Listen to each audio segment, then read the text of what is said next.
Welcome to the Lifestyles Unlimited Real Estate Investor Radio Show, a real estate investment program. Listen and learn how to use real estate to build wealth and passive income streams for you and your family. We bring you experts every day to discuss and answer your questions on everything from single-family homes all the way up to 600-plus unit apartment complexes. And now, the Lifestyles Unlimited Real Estate Investor Radio Show.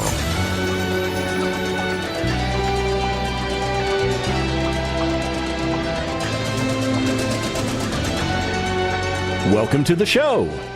My name is Al Gordon, and as always, we're working on your financial freedom. 54,000 rental properties affected by unanimously passed measure in full effect by 2024. 54,000 rental properties affected. The byline of a headline that came out from the Denver Post the other day is this: 24,000 rental units affected by unanimously passed measure, which goes into full effect in 2024. Now, the actual headline from the Denver Post is this: Denver landlords need long-term rental licenses under new law. So what all that means is that the government, at least in Denver, and in some other cities around the United States, have made a decision that they're going to get involved with the business of rental housing. Yeah, the government's got nothing else to do, so they're going to get involved with the business that we do very well at. But here's the problem, and here's why I think Denver got involved with all this stuff. Not every landlord is a quality landlord. Just like not every resident is a quality resident. Yeah, human beings are what human beings are. There's some really great people, and there's some not so really great people, and there's everybody in between. Now, I will tell you this. When I put a property into service, I make sure that property has been gone through with a fine-tooth comb. I make sure that I look at every different system in that property, and I analyze that system, and I make a determination as to what the lifespan of that system is, and whether or not that system can be left alone, needs to be repaired, or needs to be replaced. But not every landlord does that. As a matter of fact, not every real estate investor does that. But I do that because I was taught to do that. I was taught that to effectively own and operate residential income producing real estate, you need to go into that property and you bring back its glory days. That doesn't mean you over-improve the property, but you certainly bring it back to the standard of the neighborhood. But in Denver, 54,000 rental properties are affected by a unanimously passed measure. Kind of makes you wonder what's been going on in Denver. Now, I don't own any rental property in Denver, and I can't think of any Lifestyles Unlimited member that I personally know that invests in Denver. Because in my opinion, there are other markets you can invest in where you can get much better returns. So apparently there's something funky going on in Denver to cause the city council to basically say, all right, we need to get involved. We have to step into the middle of the entire rental process because we, the government, know better than you, the citizens. And we, the government, have the ability to control everything in the marketplace. I don't know how you feel about that. My personal belief is I'm not a big supporter of the government doing a whole lot of things because with my experience working within the governmental system, I have learned time and time again that the government is not very effective at doing the things that it professes to do. The government, as a matter of fact, is very ineffective. But 54,000 homes, condos, row houses, and apartment complexes may receive, and this is right out of the article from the Denver Post, may receive increases in their rents. And the people that own the properties were complaining of additional red tape that will impede business and lead to costly repairs. Yeah, so what I'm getting out of this article is that neither side of the aisle was really in favor of this. The renters said that we're not in favor of it. I don't think that the renters believe that this was the right approach. The owners, they thought the same thing. They didn't think it was the right approach. The government unanimously decided that they're going to get into the business of rental properties. When we come back from the break, I'm going to talk about slumlords. Oh, this is going to get good. Stick around.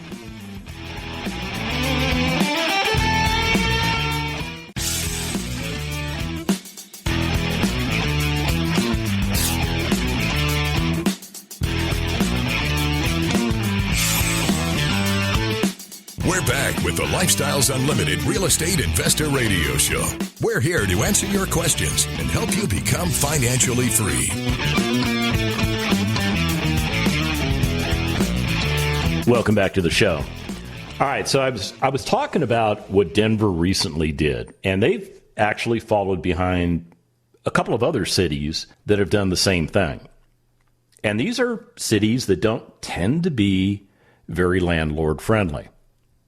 Now, I'm not saying that it's good, bad, or indifferent that they're not landlord friendly, but I'm just noticing a little trend that the government or the local governments are making decisions that they need to be a part of what goes on in the rental housing industry. Like they have some magic formula of success that they can apply, sprinkle on a little bit here, a little bit there, and they can magically gain control and clairvoyance and full understanding, I guess that's what clairvoyance means, right, of what's going on in 54,000 parcels around Denver that have been identified as rental properties. Let me give you the breakdown. 25,668 single-family homes are affected. 15,888 condos. Now, we don't like to invest in condos. That's just a little side note there for you that might be new to this show. Condos are the devil. They really are the devil. You can do so much better in other forms of real estate. I would rather see you go into industrial than go into condos. And I'm not going to get into why now, but just keep that in the back of your mind. There are almost 6,000 row houses affected. Now, row houses in Denver are kind of like duplexes. So you and I would recognize them as duplex properties where you have two families living in one particular property. And 6,600 apartment parcels. Now, they decided that they couldn't manage all of these apartment units because if you're talking 6,600 apartment parcels, each apartment building is comprised of a certain number of units. So that's an even bigger number. So I think they finally realized maybe they're biting off a little bit more than they can chew. And since there's one owner of the property, they could just back it out a little bit and they could just do it by apartment parcel. And what I thought was very interesting about this article, I mean, this is one of those things that makes you go, really? Really? Is that what you were thinking? I got to find this thing because I read it in the darn article in the Denver Post, and I might have to paraphrase it. Okay, I found it. The new law will also create a database of landlords. A database of landlords. I won't be put into that database because I don't own any property there. But if I did, my name would go into that database as well as any properties that I own in Denver.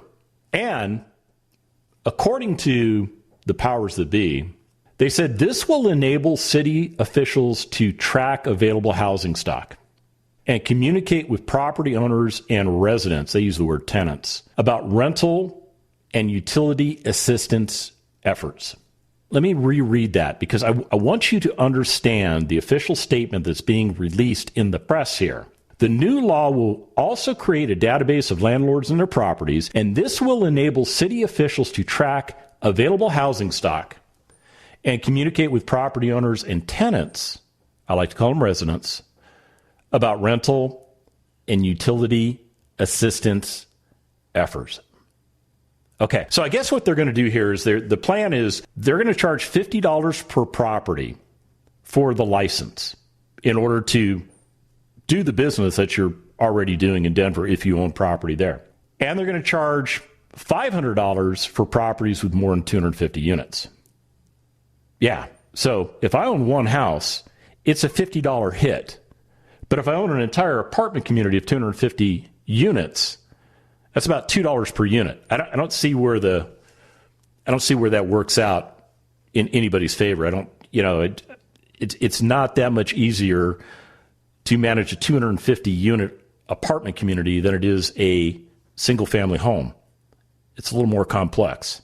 But I don't think that's what they're getting at here. See, I think what they want is they want landlords, i.e. people like you and me, to renew the licenses every 4 years. So every 4 years, they're going to get fee income. And what they're trying to do is they're trying to set up a process where landlords will have their properties examined by certified inspectors. I'm assuming the city of Denver's got their own certification program. I don't know. Maybe they got to build that. I don't know. They don't say in the article. And at least 10% of the property's units must be inspected at random. Okay, well, if I own one house in Denver, that means that house is going to get inspected. Yeah. And there's nothing in the article to really talk about what they're looking for. I'm assuming they want to make sure that somebody like me is providing clean, functional workforce housing. And you know what? That's exactly what I do. When I put a property into service, I expect it to have a certain lifespan and a certain utility. And if things wear out during the timeline that I am keeping that property into service, I take care of it. On one of my properties that I have, I had put in a brand new water heater 14 months ago.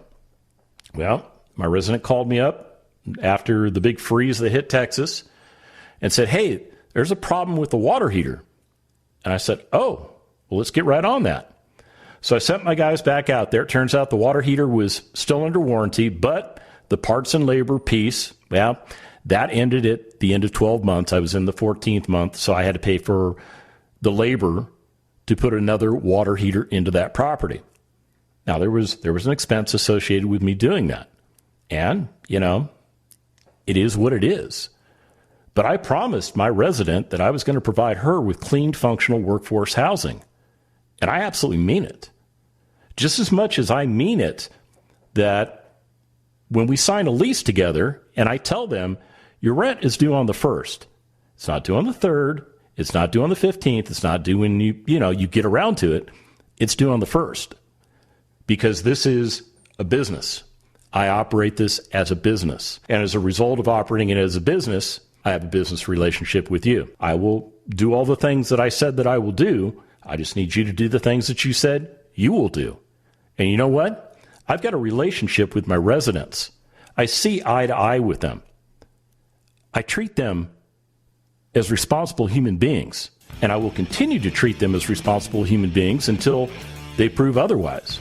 But because I've got great residents, I don't think that prove otherwise part is going to come to fruition. Oh, yeah. I didn't talk to you about Slumlords, did I? And I made you a big promise. Okay, I promise in the next segment, I'm going to get into a discussion on what slumlords are, which is what I think is driving this whole thing. Stick around.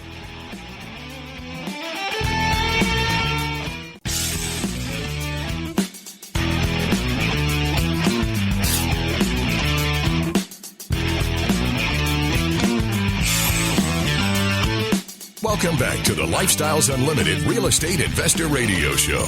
Now, let's get back to your map to financial freedom.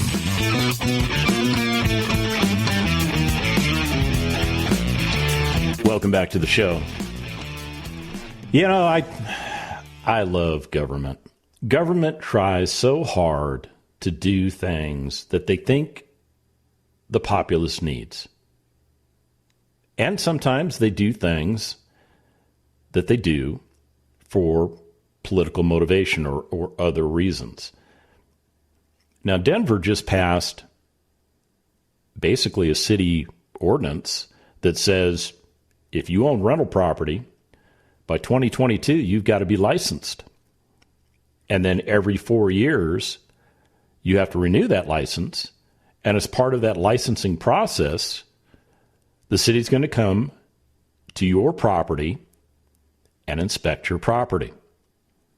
So you get the benefit of making the arrangements with your resident. Maybe you have a property manager, they can do that for you, to have a city sanctioned inspector go into your property, do whatever inspections they're going to do, and then give you, in my opinion, a fix-it ticket.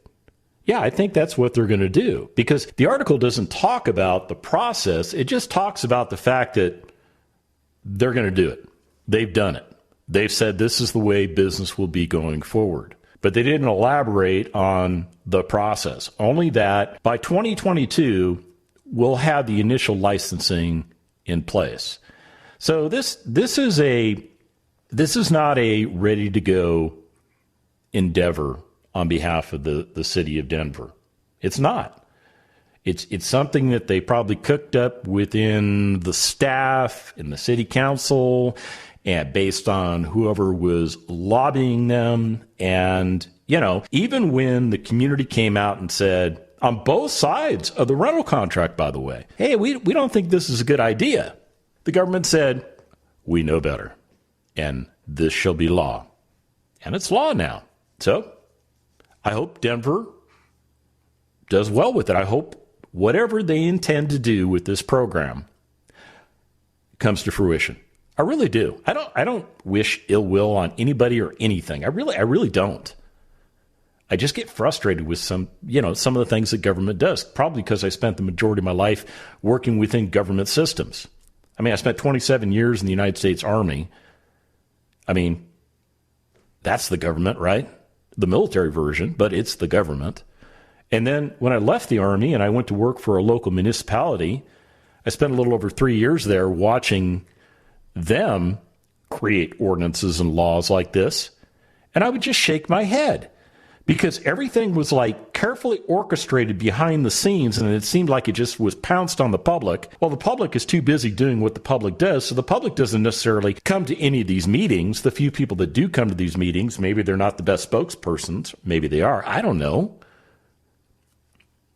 But the municipality did what the municipality was going to do, even though the people testifying in front of the municipality said this is not the way to go. But here's what I think the municipality feels that they're guarding against. I think their intention is to guard against something called a slumlord. Now, you've heard of slumlords. As a matter of fact, when you start talking about investing in real estate, some of your closest friends may say to you, what, you want to be a slumlord? Because they think that investing in real estate is just that. It's going out and buying rotten property and then driving it further into the ground and abusing people in the process. Yeah. Well, let me give you a more defined legal definition of what a slumlord is. And this is from uslegal.com. They said, a slumlord is an unscrupulous landlord who milks a property without concern for tenants, neighborhoods, or their own long-term interests. Really? They're sabotaging themselves. Okay. Slumlords overcharge for property in poor neighborhoods that is kept in poor repair and allowed to deteriorate. Some indicators of property run by slumlords include number of police calls and city and code violations. Yeah, I would agree with that. Then they go on to say this. Slumlord property means residential rental property. Okay, that's the stuff that we're talking about, right? Residential rental property that has deteriorated or is in the state of disrepair and that manifests one or more of the following conditions that are a danger to the health and safety of the public. I think that should have been captured. That little piece there probably should have been captured in the Denver Post article, because I don't think they talked about the intent of what the city council was trying to do. And I'm not trying to defend them. I'm just saying I think that maybe that's what's going on in the back of their minds. So they want to guard against structurally unsound exterior surfaces, roofs, walls, doors, floors, stairwells, porches, and railings. Yeah, you know what? I want to guard against that too. A lack of potable water, adequate sanitation facilities, adequate water or waste pipe connections. I want to make sure my properties have those things. Hazardous electrical systems or gas connections. I want to find those things. And when I do, I'm going to renovate those things. I'm going to make those things correct, because I don't want perils to occur to my property, nor do I want perils to occur to the residents that I have a rental agreement with. Because if that property goes down because the property was not operating correctly and it burns down, I got to let that great resident that I found out of a lease. And by the way, it causes them to go out and have to go find a place to live. Oh, by the way, how many of their personal belongings were damaged or destroyed in whatever fire that occurred? Yeah. Oh, let's get back to this list here. A lack of safe, rapid egress. In other words, an ability to get in and out of the property. Okay, that there are places in the United States that have issues with that. They're just out there. And here's the final one. And here's the one that it kind of makes me kind of want to throw up my throat a little bit. Accumulation of human or animal waste, medical or biological waste, gaseous or combustible materials, dangerous or corrosive liquids, flammable or explosive materials, or drug paraphernalia. I don't want any of that stuff to exist in my properties. Yeah, but a slumlord thinks that those things are okay. I've been talking about one particular property that came out over the weekend this week on the radio shows. So I'm going to bring it up again because this property, by the way, there's a Lifestyles Unlimited member already owns or has already made a contract on this property. So I feel a little more comfortable about talking about it, although I'm not going to tell you where, other than it's in Houston. This particular property is about a 1,500 square foot property. It's about, if I recall correctly, around 80 years of age, and it's available on the market for $45,000. And as I've told you throughout the week, it's going to take about $95,000 to bring this property back to its glory days. This is a heavy lift rehab. Just about everything that could be wrong with this property is potentially wrong. Given the fact that it's 80 years of age, there are already some things that we know as Lifestyles Unlimited members that we need to immediately look at and address with the property. And you're thinking, okay, what are those things? All right, let's share a couple with you. Electrical systems. The electrical systems that were put into place 80 years ago are inferior to the electrical systems that we have in place in new construction today. And as a result of that, for health and safety matters, there are certain things that you need to do if you discover you have an antiquated electrical system in the property to bring it up to current standards, to current fire codes. Because if you don't, you run the risk of a peril, and you run the risk of being a slumlord. When we come back from the break, I'm going to talk a little bit more about this $45,000 property, and I'm going to talk about what the slumlord would do versus what you and I would do. Stick around.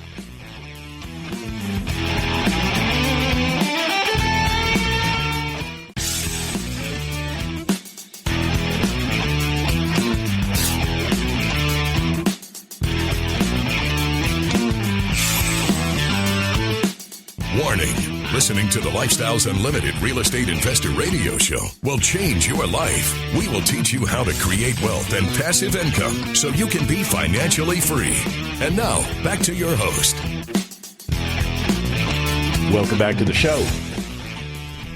All right, so the most tested and tried and true sign that you may be dealing with a slumlord is the property's physical condition. See, if the property's has broken or boarded up windows or doors. It's got graffiti on it. Maybe there's trash all over the place. Things like overgrown landscaping, broken or non-working lighting fixtures, non-functional gates. I mean, these are some of the things that give you an indication that maybe, just maybe, a slumlord owns a property. Now, that's not always true. It is not always true. There are people out there that will buy a property, and maybe they buy it new or maybe they buy it gently used, but they buy that property, and they live in that property for many, many, many, many, many years, to the point where maybe they've paid off their mortgage. And as they move into older age, things like repair of the property become a little bit more challenging. Because you're older, it's a little harder to do things. The other thing that tends to happen is that maybe they're in a state of retirement now. So all those grand plans that they had to kind of fix up the home, or maybe to redo the bathroom, or, maybe repaint the exterior after so many years, well, they're just not that important anymore, because at least the property is providing some kind of shelter. It's providing some type of place to live. And when people like that pass away and their families take over ownership of the property, and they walk into the properties and they realize that, this property is in pretty bad shape, they don't know what to do to remedy that. They really don't know. And the quickest and easiest solution is, let's just liquidate it.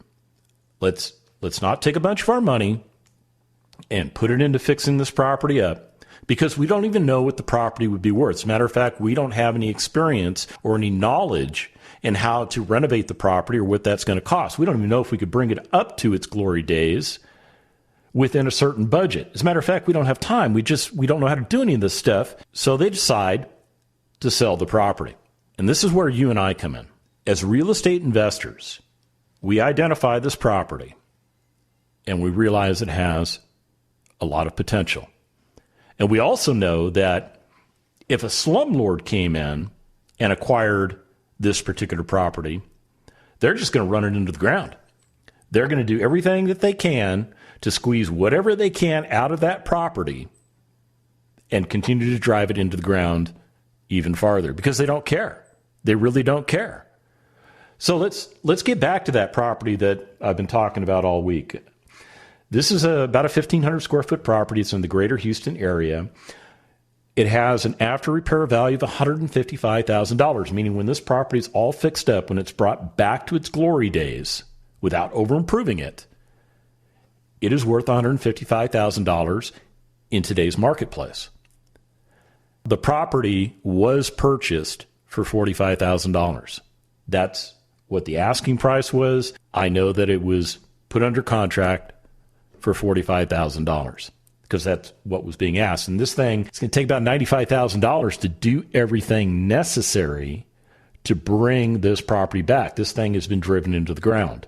Now, I happen to know for a fact that this particular property was not owned by a slumlord that was looking to liquidate it. It was actually owned by somebody that I described, somebody that had owned it for a very long time. It was the place that they lived. They spent their entire life into that property, and when it came time to depart this earth, they did. Their family got the property, and they went, man, we've known this is bad for years. It just needs to go away.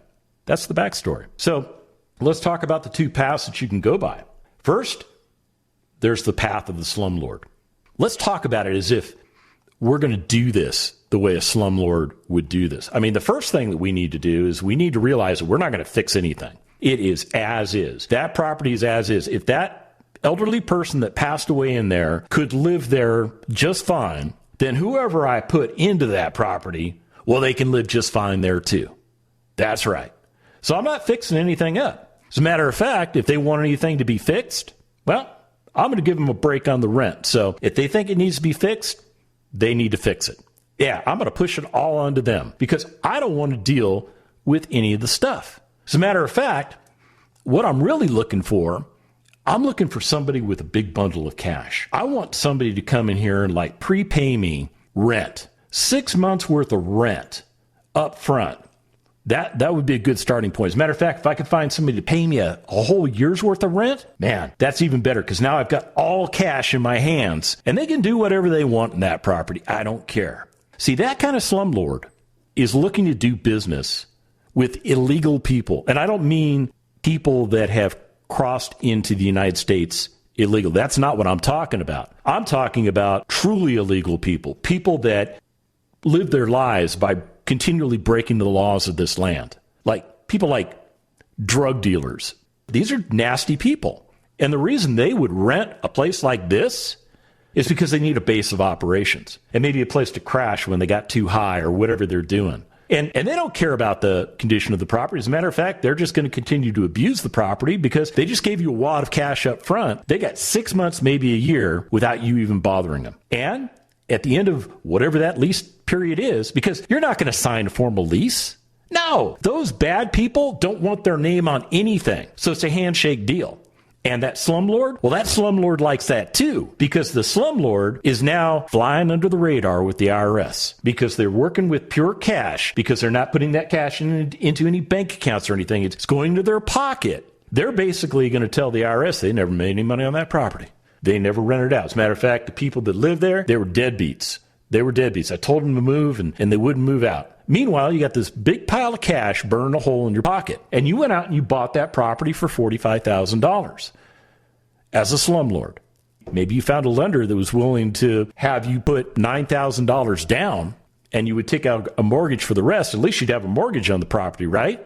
Or maybe you just put all $45,000 all cash into the property because the game plan is, I'm going to lease it out to nasty people anyhow. I'm going to hold it for a year or two, and then I'm just going to, because the market's red hot, I'm just going to sell it for cash again, and I'm going to get out of the deal. Yeah, that's not the way to do business, folks. That is not the way to do business. The way to do business is to say, okay, the property's $45,000. It's going to take another $95,000 to get this thing back into shape.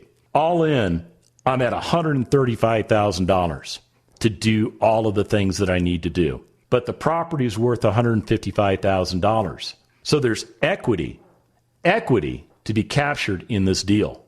So I'm going to do this deal. As a matter of fact, I'm going to put this property back on the market once I get it all fixed up and renovated. Now, it's going to take some time to do the renovations because, like I said, there's like $90,000, $95,000 worth of stuff that needs to be done. Everything from foundation work to roofing to plumbing. I know there's electrical issues that need to be brought up to standard. I know that because of the foundation problem, we're going to have some problems with the plumbing because this thing is jacked up. And when it gets jacked up, it's going to break some of those plumbing connections, which is okay because I already know that I've got issues with the plumbing. Yeah. When you understand the real estate investing business, stuff like this doesn't scare you. As a matter of fact, once you run your numbers, which shouldn't take you a very long period of time, you sit down and realize, wow, this thing has the potential to produce about $559 a month in positive cash flow for me. And I can do this whole thing for just north of $26,000. So unlike the slumlord guy that maybe went and paid $45,000 cash, I'm only putting $26,220 into this deal. And this deal over time is going to pay me. It's going to do good things for me. As a matter of fact, I'm looking at that $26,220 converting into $98,404 in 5 years. And that comes from cash flows of about $33,500 that I'll make over the lifespan of this property while I hold it for 5 years. And it comes from the $64,000, almost $65,000 in adjusted capital gains that I'll receive based on the equity increases on the property. And the person living there is going to get clean, functional workforce housing that is better than anything else they found. And I have taken care of that property over the 5 years. See, that's the difference between being a slumlord and being a Lifestyles Unlimited member. And if you want to find out how to do this correctly, go to free workshop, live stream, slumlord.com. The Lifestyles Unlimited Real Estate Investor Radio Show is for entertainment purposes only. Please consult a professional regarding your personal investment needs. Nothing presented on the Lifestyles Unlimited Real Estate Investor Radio Show constitutes an endorsement, recommendation, offer, or solicitation to buy or sell any product or security.